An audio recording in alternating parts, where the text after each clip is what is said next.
Good morning and welcome to the Thursday Morning Ruckus. This is things you might have heard for today, being Thursday, June 9th, 2022. My name is Jacob Payne. I'm about to give you 6 news stories that you may or may not have picked up in your news coverage around the day. If you're not a news nerd, you probably didn't get all these stories, but some of these stories more on the button for mainstream stuff that things have been talked about, but because the way mainstream works and they have to keep on pumping the same stories, some stories get missed that are just as interesting or maybe just as important to you in general. And that's where we pull these stories from various different sources, aggregating from all over the internet. Some sources you may love, some sources you may be a bit suspect of. We call ourselves your news side piece, your tertiary source of news. We are not going to replace CNN or Fox News, but we will sort of interject a few things that are good for a water cooler talk to get you into the day. And if you want to see more about what it is we do while behind the scenes and in front of the scenes, if you will, check out our main website when you get a chance. That is thisisaconversationproject.com. We'll talk more about that in a bit.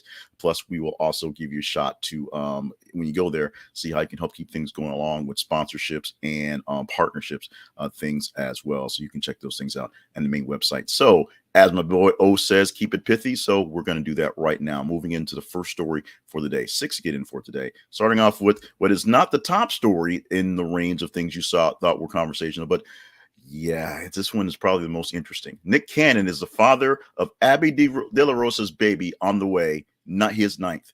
TMZ.com gives us the original story originally from the source. And this is a pretty simple story of a man who either can't keep it in his pants or won't keep it in his pants, or people are just wanting to see him break some sort of record. Now, personally, my father is the youngest of 9 children. So this thing happens, but it was 9 children from the same lady, and he was born in the 50s, the 40s, the 50s.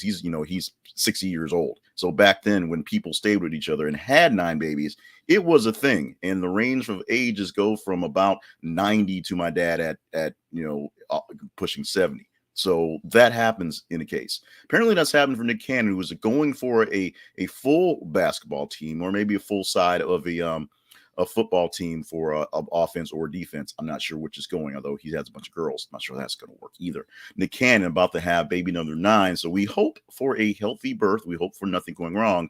But Nick Cannon, who has spoken about his issues with trying to stay celibate and trying to not have people's babies, is about to have somebody else's baby, or someone's having his baby, I guess, real soon. Brees won't return for NBC's NFL and Notre Dame coverage. USAToday.com giving us this story, and this is one that has me having teardrops on what would be my guitar, but was mostly my betting slips when Drew Brees retired from football last year. Of course, because he's a big name guy and a pretty smart guy, he was easily sucked into the world of analyst stuff to be on NBC's coverage. NBC gave him the spot with Tony Dungy for the year, and Mike Tirico, as Mike Tirico basically waited out his year to take the spot on the field, calling the games every week Sunday for Sunday Night Football. Notre Dame coverage also took some Brees help to get him some work there, but apparently his work is not good enough or whatever, because the contracts are not being renewed. Drew Brees is not being re-upped by NBC. This is not so much a Drew Brees decided to do something else.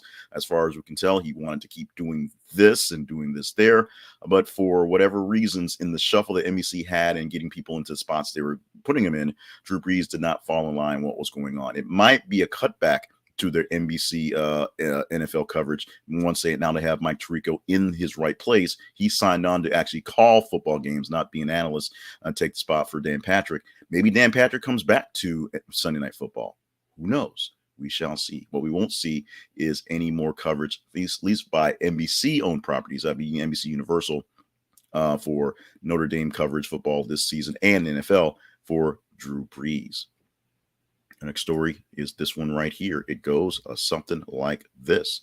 Former Olympic gymnasts, including gold medalist Simone Biles, are among dozens of assault victims who are seeking more than $1 million, that's a B, from FBI for failing to stop sports Dr. Larry Nassar.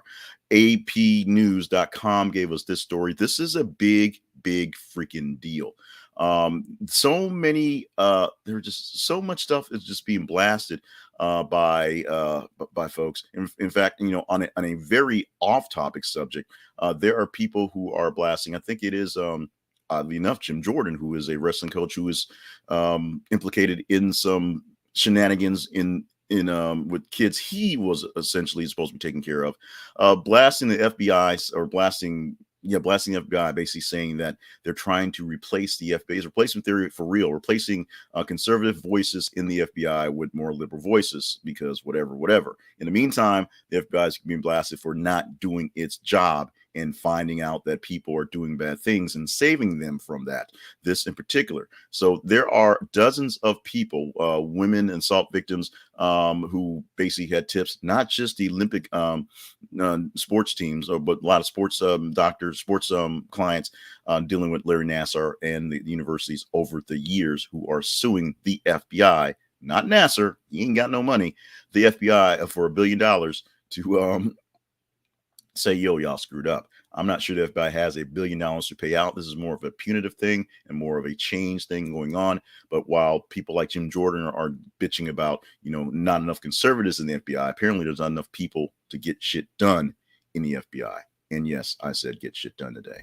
Let's go to the next story here today. Armed man arrested near Brett Kavanaugh's home after making threats against justice. This is one where stuff did get done, and this is one that we're glad did not come to a poor ending. But this is a case where there is all sorts of hubbub about protecting the Supreme Court justices, the conservative justices who are in the midst of basically tearing down the Roe versus Wade decision because of crazy people going off on stuff. This is something that actually apes off of all the mass shootings we've had in the last couple weeks, oddly enough, because all those shootings, all those actions were essentially basically the same thing that happened. In this case, only one, it was stopped, and two, it's got some publicity in the fact that people are going to go deeper into this. What happens is these are what they're calling lone wolf, and they're calling it now because this is just somebody radicalized to go after someone, this time specifically for political purposes, but for the shooting in Buffalo, the shooting in Uvalde, all the shootings going on, well, most of the shootings going on, some of them have just been kind of party files literally happening up, but where one guy is basically arming himself and going to a target, whether he has it planned or not. Same sort of thing. These are not planned out things. This is not a jihad on schools or jihads on grocery stores. This is one guy who thinks that he knows better and he has the God powers to do something about it, which is ridiculous in those cases. Same thing here with Kavanaugh. And so we are very happy that Brett Kavanaugh did not get injured in this case, and his family did not get injured in this case, but it's also the same discussion on guns and violence. This guy may not have had a long gun, an AR-15 or anything like that, but he'd still had weapons and capacity and almost had a chance to take out the Justice Brett Kavanaugh on a political issue, which we should be just fighting in the courts, not in the streets. Fire Island viral tweet claims it doesn't pass the Bechdel test, which I can't pronounce, so sorry about that. This story comes from WeGotThisCovered.com, and this is sort of a nothing burger, but we're going to talk about it for a second. Now, representation in media is what this is all about, and representation in this case is that Fire Island, a movie or maybe even a series, it's on Hulu, I believe, on the streaming service, is about I think 5 gay guys that go on a party trip and end up running from monsters or something. I haven't seen it, don't particularly care to see it. I saw it flash as an advertisement when I was looking for something and said, oh, that's cool and can win all world life. So the problem that someone is having, someone sent out a tweet with something called the Bechdel test, which may or may not be more of a joke than anything else, basically saying that there's a formula for inclusion for movies. Essentially, you got to have so whatever percentage, 20% of women in the cast, and whatever percentage of minorities, whatever, or whatnot. Here's the problem. It's a story about 5 gay men on an island being chased by monsters or something like that. Nobody cares about having women in this story. And whoever put this tweet out was either kind of being, jerkish or just not getting what's going on. Plus the fact that this test essentially was sort of created out of an idea of an article someplace that just sort of was kind of not scientific. Someone just kind of said, well, it should be about 20% of women in the productions going on. Something like that. That's how that went, though. So this is more nothing than anything. So this is also, I guess, a plug for Fire Island. Apparently, it's actually fairly entertaining. So if you want to check it out, 5 gay guys go on an island to find a trip and get chased by monsters or something. I'm not exactly sure. Check it out. Let me know. See if I should add it to my list. Probably not. I'm still behind on Superman and Lois, so we'll probably never get that caught up. LA Mayor's race, Rick Caruso and Karen Bass headed to November runoff. This is the most more important story of them all. This is actually the most highly voted story in the range to discuss with you. Number one, if you will. But Nick Cannon was more entertaining, and this one is more political. And this is one you probably caught somewhere in your news day if you are a typical news nerd. And this is a pretty simple story. Excuse me, that was almost tragic. Of how politics works. Karen Bass, who is currently still in Congress, still working as her job, representing her state of California in Washington, D.C., is coming home after this term to hopefully be the savior for Los Angeles as its new mayor. And what's happening is there's going to be a runoff because the primary just happened a few days ago between Rick Caruso, who got 41% of the vote, and Karen Bass with 39%. That's pretty damn tight. And because it's so close, that means runoff. Now, here's one of the weird things about this election. There's been a lot of write-ups about the people who are doing, people in California looking for the mayor, people looking for LA's new mayor, and a lot of people, black males specifically, who are voting for Caruso or wanting to vote for Caruso, pulling for Caruso over Karen Bass. And a lot of celebrities, African-American black celebrities as well, pulling for Caruso over Karen Bass. Now, I'm a person who is who will say in cases where things happen that there are times where I vote for the black guy because the black guy's there, and there are times where I vote for someone because I know them, I like them, I have whatever case here. Here's a case where Karen Bass is coming back to come home where she thinks she's kind of popular, especially in the black community, and it's turning out not to be as popular as she thought she would. Whether she's qualified, who knows? Whether it's because she's a Democrat, who knows? We will see whether Caruso or Bass will take over the role of LA mayor coming up in November coming up in a bit. They're running off for that spot, but we'll come up and see which one of those will have a chance to run for that spot come November. And this here is what is our teaser story for the day. This is a story that we could talk about later on if you deem this one worthy, a top 15 range for the range of stories we can pick from here in things you might not have heard. This headline reads a little bit closer. Screen legend Julie Andrews has absolutely no idea who she played in Aquaman. You knew she was in Aquaman. She knows she was in Aquaman. She just doesn't know who her character is. She just know they dolled her up real pretty, put a green screen behind her, and then there was water and stuff. She has no idea what exactly she did. She read some lines. She got that paycheck. She made Aquaman what it was, much more dignified. Thanks to Julie Andrews. We don't have a lot of stuff basically loaded up right now, but this is one I thought was really interesting. If you want to chat this one up, you can chat this one up by giving it some engagement, getting into the story, and telling people out there that it's worth talking about by liking, loving, hating, sharing, and basically definitely just reading the story, spending some eyeballs on the story itself. More about how you can expand on that. But first, let's do some ads, shall we? Yes, we shall.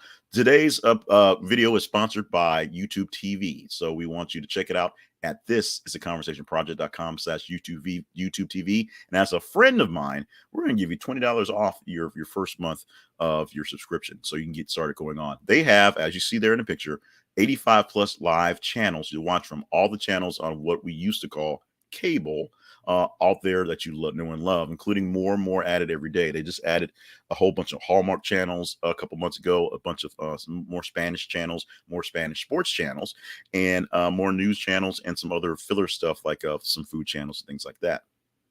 But the coolest thing about YouTube TV is the fact that they have your local TV stations, not just an ABC sort of affiliate, but they have contracts with your local stations so that they can be there and you can watch your local news, local coverage, your Jerry Springers there on your streaming service. And you can take it anywhere you want to, on your phone, on your tablet, on your TV, on your little other devices, on your computer. You can watch your channels all you want to with unlimited DVR. Now, There are some limits to unlimited DVR, but once you get there, you have your own DVR that is your own, because up to 6 people can have accounts with YouTube TV, and they can have their own stuff shared as they want to. Check it out at thisisaconversationproject.com/YouTube TV and see today what you have been missing. Time to cut the cord is right now. As a friend of yours, you'll get a great discount on YouTube TV right now. So check that out. We mentioned it already. Our main website is thisisaconversationproject.com. This is the home for the conversation projects, things you might not have heard, past projects, including the 8 things to talk about, and the conversation weekly wrap up, which we're trying to get back in there. Plus some new projects we're trying to fit into life, because life is getting in the way. A short commentary of a blurb thing called You're Welcome, where I will say things that you may want to say out loud, but I will say them out loud for you and say you're welcome, things like that. You can find them all and details for those at thisisaconversationproject.com. The feeds are on Facebook and Twitter. If you follow us on Facebook and Twitter, you can vote up, vote in, or sometimes vote out the stories that we talk about here on the things you might not have heard. What we do for Tuesday through Friday, we post news stories every 50 minutes. We post news stories every 50 minutes, every way, all day, all night. And for Tuesday through Friday, we cut off the count at 5 a.m., put them in a spreadsheet to see how engagement goes. And from the top 15 stories, we pick 5 to 7 stories to present for you on the day. On Monday, we have a much bigger blowout. We can do the whole weekend. So we take from the top 30 stories, usually from about 90 to choose from, top 30 stories, and pick 7 to 9 stories to present to you, just like we did right here. So if you want to ensure that great stories get in there, you want to make sure that we're talking about Julie Andrews. When it goes live in your feed, you make sure you click on that link and you read it and you share it and you engage with it and you give us some hearts or smiley faces or angry faces or things like that. Facebook.com/This Is the Conversation Project and Twitter.com/th_conversation. Follow us today. Also follow us on YouTube. And if you're not following us on YouTube, you're watching us on one of the Facebook pages, follow us on YouTube so we can get some extra YouTube Google juice. This is the conversationproject.com/YouTube. Subscribe, and then of course hit notifications so that when we go live on this thing, you get the notification that we are here approximately 5:50 every single weekday morning. Some days it shifts around, some days because of the way the buttons work, oddly enough, it gets a little later. Some days we're juiced up and go a couple minutes early. You never really know, but that's how things work for this one. We also give you, along with some news stories, some other things to take along with your day that you might have known.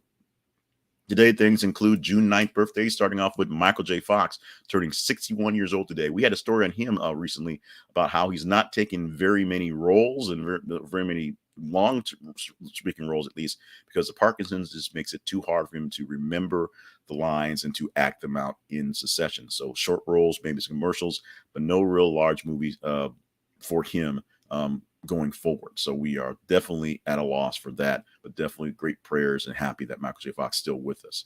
Also with us, Johnny Depp. Johnny Depp on the winning side, I guess. Last week, of course, winning, if you can say that, the deposition court case against Amber Heard, former wife and Aquaman star. It all's connected. It's all connected. Johnny Depp turning 59 years old today, and Natalie Portman 41 years old today, getting a lot of love coming in on Thor: Love and Thunder, which is premiering in a few months, and of course just a lot of love just in general for just some work she's doing right now. So Natalie Portman getting 41 years around the sun today. Today is jelly and peanut butter sandwich day today. Now, if you are a Caribbean person, you may not call things such as beans and rice. You'll probably call it rice and beans or rice and peas, where it's sort of Southern and call it beans and rice, if you will. It's a different take, but calling it jelly and peanut butter sandwich day instead of peanut butter and jelly sandwich gives jelly a bit of extra props. So make sure you get yourself a PB&J or a JP&B, however you want to spread it. Get yourself a nice old sandwich and a good gold glass of milk today. One last thing to talk about on the way, you might not have heard. A study found that ultramarathons might be bad for your heart. Now, before you go a little too like, yeah, that sounds kind of obvious. Let's not. It's one of those things that's counterintuitive. People who can do ultra marathons are obviously the fittest of the fit. But since we have, dozens of people who die every year in this nation alone from shoveling snow in the wintertime, we have to realize that it takes a lot of extra effort to get to the ultra marathon stage. And some of those people, look fit, but actually on the inside are pretty torn up as well. So if you're thinking ultra marathons are your way to lose a couple pounds, you just adjust your diet and do a couple walks around the block. Trust me, it'll be much better for you. This has been Thursday's edition, Thursday, June 9th edition, if you will, of things you might have heard from me, Jay Cleveland Payne, and the Conversation Project. Check out the website. This is theconversationproject.com, where you can find more details about what goes on in the Conversation Project. Also, links for our sponsorship page to find more sponsors to help take care of you and take care of us, and partnership page. If you think what we're doing here is awesome or pretty good or you let us know, and you can help partner up and make sure it's better than or keep staying pretty good or stays awesome as well. Also, make sure you follow us on Facebook and Twitter for the feed so you can actually vote the stories up every single morning and go into great things like that. I am Jay Cleveland Payne still. I am going to take a sip of tea and remind you to stay hydrated, stay limber, and stay untasked. Those 3 commands by me. If you stick with those, it means you'll probably stick around for a while, and we need you to stick around for a good while. There are great things happening because of you and through you, and we need you here to help us take care of them. In the meantime, we are posting news stories every 50 minutes, all day, every day, and you can do the work of telling us what stories are most interesting, you and the algorithms, from things you might not have heard here from the Conversation Project on whatever your channel that you're living and loving it on.